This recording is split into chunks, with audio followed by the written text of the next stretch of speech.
చిన్న కుమారుడు తప్పిపోయాడు. చట్ట స్నేహితులతో వేశ్యలతో సాంగత్యం చేసి మొత్తము ఖర్చు చేసుకొని వచ్చేటప్పుడు తండ్రి ఏం చేసుకున్నాడు, దగ్గర చేర్చుకున్నాడు. తండ్రి ముద్దు పెట్టాడు, తండ్రి పండగ చేశాడు. తండ్రి మళ్ళీ ఏం చేశాడు, గొర్రెలు కోసి విందు చేశాడు. నేను మీకు చాలాసార్లు పదే చెప్తున్నా, ఈ వ్యక్తి తప్పిపోయిన పాపి కాదు. ఎవరో తెలుసా? దేవుణ్ణిలో ఉండి వెనుకబడిపోయిన వ్యక్తి. తప్పిపోయిన గొర్రె వేరు, తప్పిపోయిన నాణం వేరు, తప్పిపోయిన కుమారుడు వేరు. అంటే ఆల్రెడీ దేవుణ్ణి విశ్వసించి తను ఎందరు అంగీకరించిన వారందరికీ దేవుని కుమారులుగా అధికారం ఇచ్చాడు. ఇప్పుడు కుమారుడిగా ఉండి, ఈ కుమారుడిగా దేవునిలో ఉండి కూడా ఏం చేయబడ్డాడో మరలా వెనక్కి వెళ్ళిపోయి పశ్చాత్తాపడిపోయి బుద్ధి వచ్చినప్పుడు మళ్ళీ ఏం చేశాడు, తిరిగి వచ్చాడు. ఒకడు మనలోనే మనకు తెలిసినోడు తప్పిపోయి లోకంలో కలిసిపోయి అన్నీ తిరిగి వచ్చేసిన తర్వాత మళ్ళీ ఏసే దగ్గరికి రాగానే ఏసే క్షమించడానికి మనకు బాధ వస్తుంది. ఎందుకు? పెద్ద కుమారుడు బాధ ఏంది? నేను తప్పిపోయినా తండ్రి నీ దగ్గర నుంచి ఎప్పుడైనా నీ మాట కాదన్నానా? లేదు.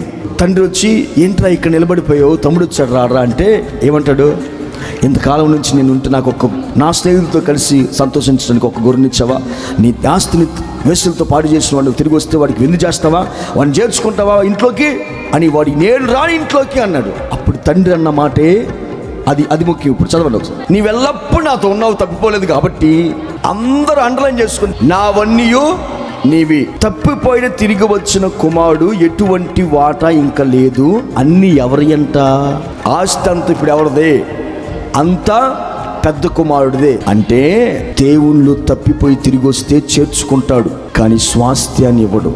దేవుడు క్షమిస్తున్నాడులే అనుకున్నావు అనుకో, అది కూడా అందరికీ ఉండదు. పశ్చాత్తాపడి తండ్రి కనికరం పొందితే వస్తారు. వచ్చినప్పుడు తండ్రి ఏం చేసుకుంటాడు అంటే పరలోకానికి రాణిస్తాడు. స్వాస్థ్యము లేని చోట కూర్చోబెడతాడు. నావన్నీ అనండి నీవే అంటే అర్థం ఏంటంటే, వెచ్చలవిడిగా దేవుడు క్షమిస్తున్నాడని చెప్పేసి 1-2 సార్లు తప్పిపోయినా పరలోకాన్ని చేర్చుకుంటాడు. ప్రేమ ఉంది కాబట్టి స్తోత్రం. అది కూడా నువ్వు పశ్చాత్తాపడి ఏడ్చి ఇప్పటికైనా వదిలిపెట్టావు కాబట్టి. లోపలే ఉన్న వ్యక్తి కష్టాలు పడుతూ శ్రమ పడుతూ ఆడు ఎన్నిపోయినా కానీ ఆ బాధల్లో శ్రమల్లో వాడు తప్పిపోయిన ఈడు తప్పిపోకుండా కట్టుకొని పంటి కింద బాధ నొప్పిని కన్నెళ్ళు పానంగా కూర్చుకున్న వ్యక్తిని చూసావా, పరలోకంలో అతను నూతన విషయంలో కూర్చోబెడతాడు. గట్టిగా చెప్పండి, స్వాస్థ్యాన్ని దేవుడు వాళ్ళకి ఇస్తాడు. స్తోత్రం చెప్పండి.